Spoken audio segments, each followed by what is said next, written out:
पिछले एपिसोड में हमने देखा कि विक्रांत को मोनिका का कॉल आता है।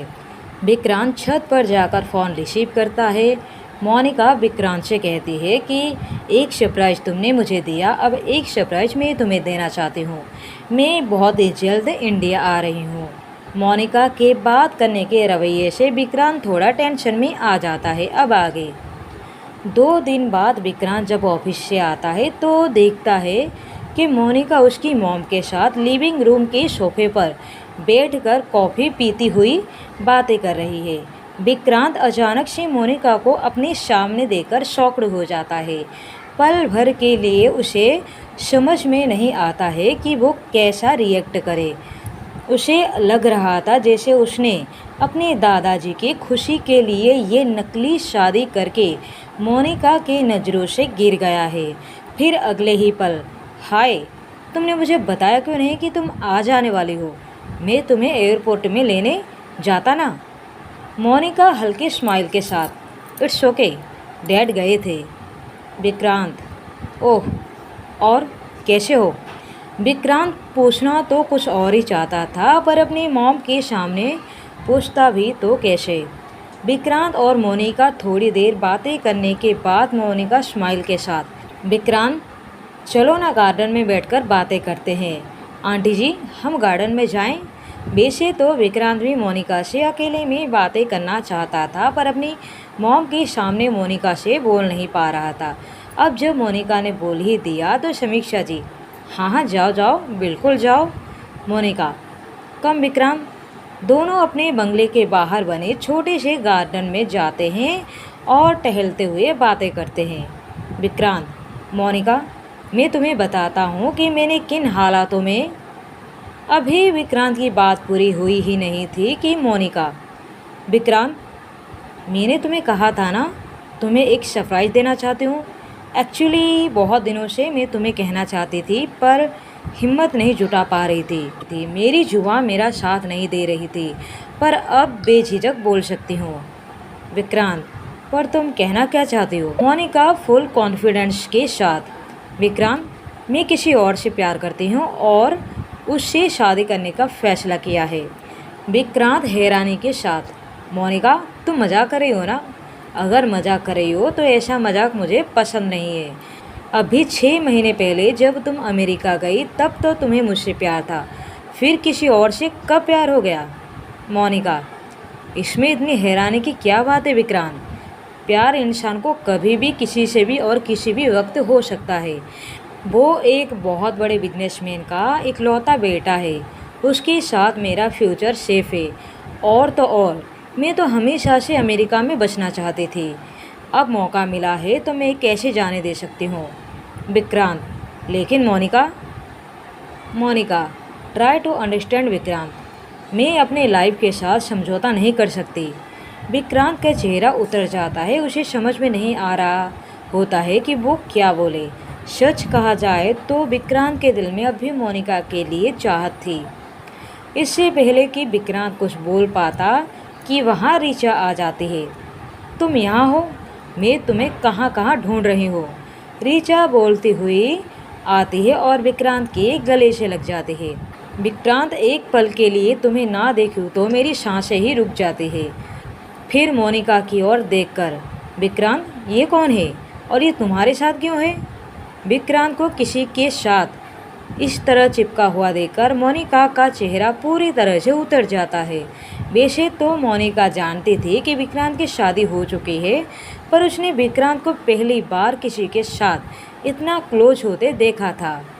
विक्रांत के चेहरा तो देखने लायक था। उसे ये समझ में नहीं आ रहा था कि ये क्या हो रहा है।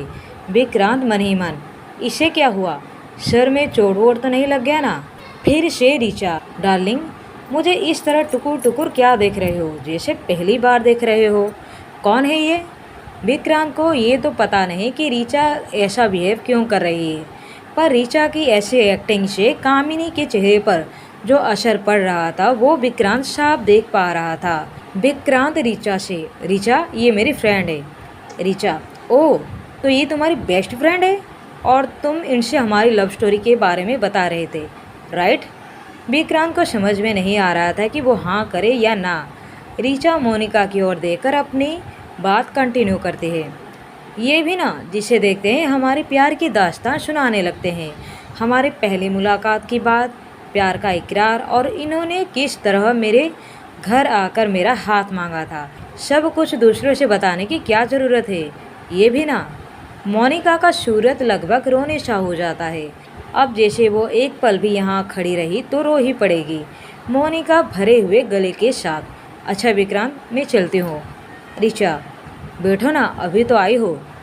मोनिका, फिर कभी। मोनिका वहाँ से चली जाती है। ऋचा जाते हुए मोनिका को स्माइल करते हुए ये देख ही रही होती है कि विक्रांत ऋचा का हाथ कस कर पकड़ता है और अपनी ओर घुमाता हुआ। क्या हो रहा था ये क्या डार्लिंग वार्लिंग क्या कर रही थी तुम, वो भी मेरे गर्लफ्रेंड के सामने, और वो चिपकना हो क्या रहा था। ऋचा, रिलैक्स, मैं तो बस ये देख रही थी कि उसके दिमाग में क्या चल रहा है। विक्रांत, क्या मतलब। ऋचा, तुमने देखा, मुझे तुम्हारे साथ देखकर उसे कितनी जेलस हो रही थी। विक्रांत के चेहरे पर भी स्माइल आ जाती है।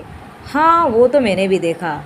ऋचा, मतलब वो अब भी तुमसे प्यार करती है और ये बात उसकी जुबान पर आनी चाहिए।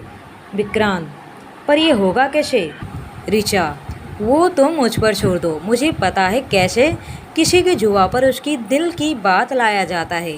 विक्रांत, वो सब तो ठीक है, पर तुम यहाँ क्यों, तुम चुप चुप के हमारी बातें सुन रही थी। ऋचा, तुम मुझे गलत समझ रहे हो, मैं उन लड़कियों में से नहीं हूँ जो चोरी छुपे किसी की बातें सुनते हैं। मैं तो बस तुम्हें शॉपिंग पर बुलाने आई थी। विक्रांत, शॉपिंग, कैसा शॉपिंग। ऋचा, मैं तुम्हारी इतनी हेल्प कर रही हूँ तो तुम्हारा भी तो कुछ फ़र्ज बनता है कि तुम मुझे कुछ नए कपड़े दिला दो। विक्रांत, तुम्हें शर्म नहीं आती, जब से मिली हो बस मुझे लूटे जा रही हो।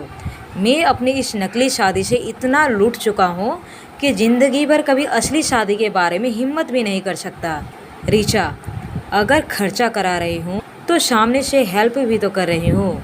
अब चलो भी। ऋचा शॉपिंग करने के लिए एक बहुत बड़े शॉपिंग मॉल में जाती है। ऋचा अपने लिए कपड़े देखने लगती है और पास खड़ा विक्रांत, सुनो, मैं तो अपना क्रेडिट कार्ड घर पे ही भूल गया और कैश भी इतना ज़्यादा नहीं है मेरे पास, बस 1 या 2 जोड़ी ही लेना, ठीक है। ऋचा, बिल्कुल। विक्रांत, 2 क्यों, 1 ही जोड़ी लूँगी। ऋचा एक महंगे से महंगे अनारकली सूट पसंद करती है। विक्रांत, ये कैसा है, बस 1 ही लिया, ठीक है, अब मैं इसे ट्राई करके आती हूँ। ऋचा ट्राई रूम में जाकर उस सूट को पहन कर आती है। हाय, कैसी लग रही हूँ मैं। विक्रांत जो कहीं और देख रहा था ऋचा की ओर नज़र करता है और देखता ही रह जाता है। ऋचा वाकई बहुत खूबसूरत लग रही थी। ऋचा, अब कुछ बोलोगे भी। विक्रांत, ठीक है, अच्छा है, अब चलें।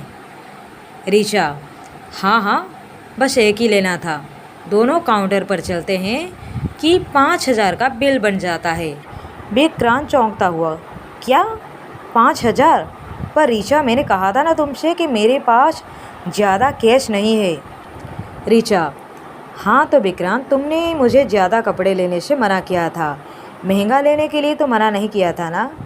विक्रांत ऋचा को खा जाने वाली नज़रों से देखता है पर सबके सामने कुछ बोल भी नहीं सकता है। विक्रांत पेमेंट करता है और दोनों घर के लिए निकलते हैं। विक्रांत जो रह रहकर ऋचा की ओर नज़र कर रहा था और मन ही मन, शक्ल सूरत तो ठीक है, बस दिमाग में गड़बड़ है। यहाँ ऋचा विक्रांत को देखती हुई मन ही मन, देखो कैसे देख रहा है, जैसे मैंने इसके पूरे बैंक बैलेंस को लूट लिया हो। बस 5,000 का सूट ही तो लिया है, ये तो मेरे एहसान है जो मैं इसके साथ रहने के लिए राज़ी हो गई।